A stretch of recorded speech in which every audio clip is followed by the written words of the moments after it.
komunikasi digital adalah sistem atau aplikasi berbasis teknologi yang membantu dalam berkomunikasi, berinteraksi, dan berbagi informasi melalui media elektronik seperti handphone.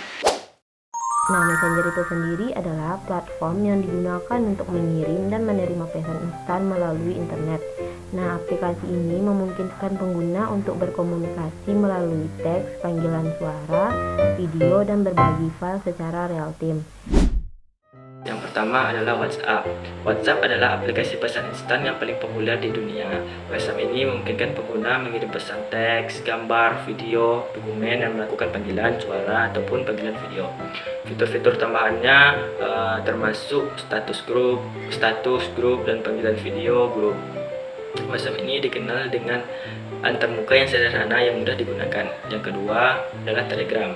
Telegram menawarkan fitur yang lebih lengkap dari WhatsApp, seperti saluran atau channel untuk siaran pesan, bot untuk berbagi tugas otomatis, dan enkripsi end-to-end yang kuat untuk privasi yang lebih baik.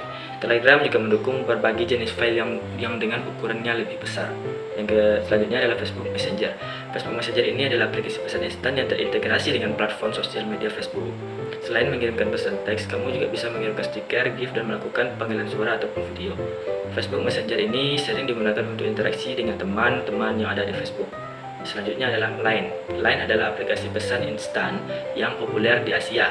Selain fitur dasarnya seperti mengirim pesan dan panggilan, Line juga menawarkan berbagai layanan tambahan seperti Line Pay untuk pembayaran online, Line Manga untuk membaca komik, dan Line Today untuk berita. Line dikenal dengan stiker-stiker yang unik dan lucu. Selanjutnya, Mail. Meskipun Mail ini bukan aplikasi instan yang dalam artinya sebenarnya, Mail sering juga digunakan untuk berkomunikasi secara tertulis. Mail lebih formal dibandingkan aplikasi pesan instan lainnya dan biasanya digunakan untuk komunikasi bisnis dan profesional. Yang terakhir adalah iMessage. iMessage adalah aplikasi pesan instan yang eksklusif untuk perangkat Apple atau iPhone. iMessage ini menawarkan fitur-fitur yang mirip dengan WhatsApp. Fitur-fitur pesan instan itu ada 5. Yang pertama, chatting real time. Fitur ini memungkinkan pengguna mengirim dan menerima pesan langsung sehingga komunikasi bisa dilakukan tanpa jeda. Dengan indikator typing sedang mengetik dan tanda baca pesan sudah dibaca, pengguna dapat merasa lebih terhubung. Selain itu, bisa digunakan dalam percakapan individu maupun grup. Yang kedua, berbagi file dan berbagi file dan media. Pengguna dapat mengirim berbagai jenis file seperti foto, video, dokumen, dan link. Fitur ini sangat membantu untuk kebutuhan pekerjaan, pendidikan, atau sekadar berbagi momen. Biasanya dilengkapi dengan pratinjau file, sehingga penerima dapat melihat isi file sebelum dibuka. Yang ketiga, panggilan suara dan video. Komunikasi suara dan video memungkinkan interaksi yang lebih personal. Fitur ini cocok untuk percakapan santai maupun diskusi profesional. Beberapa aplikasi bahkan mendukung panggilan grup sehingga sangat membantu dalam kolaborasi jarak jauh.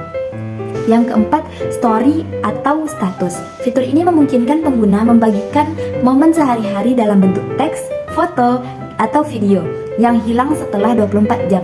Biasanya pengguna dapat melihat siapa saja yang sudah melihat status mereka, sehingga lebih interaktif. Yang terakhir, reaction dan emoji. Fitur ini mempermudah pengguna mengekspresikan perasaan melalui emoji atau reaksi langsung di pesan tersebut.